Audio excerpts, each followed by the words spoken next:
Halo teman-teman, kembali lagi bersama saya. Di sini saya akan menjelaskan tentang pencemaran lingkungan. Dalam Undang-Undang Nomor 23 Tahun 1997 tentang Pengelolaan Lingkungan Hidup menyatakan bahwa pencemaran lingkungan hidup adalah masuknya atau dimasukkannya makhluk hidup zat energi dan atau komponen lain ke dalam lingkungan hidup oleh kegiatan manusia atau proses alam sehingga kualitasnya turun sampai ke tingkat tertentu yang menyebabkan lingkungan hidup tidak dapat berfungsi sesuai dengan peruntukannya. Pencemaran lingkungan dibagi menjadi 3, yakni pencemaran udara, pencemaran air, dan pencemaran tanah. Pencemaran udara terjadi karena masuknya polutan atau benda yang menyebabkan pencemaran ke dalam atmosfer. Dampaknya membuat kualitas dan fungsi udara menurun. Sedangkan pencemaran air adalah peristiwa masuknya zat atau komponen lain ke dalam perairan.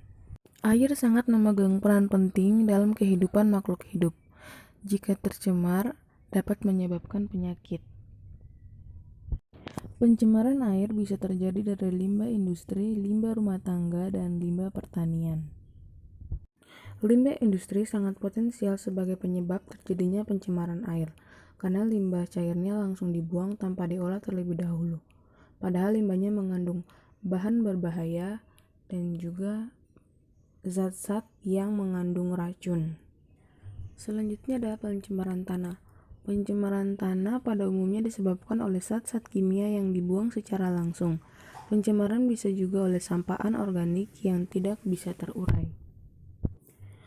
Penyebab pencemaran tanah bisa dari berbagai hal, seperti limbah keluarga atau kegiatan pertanian.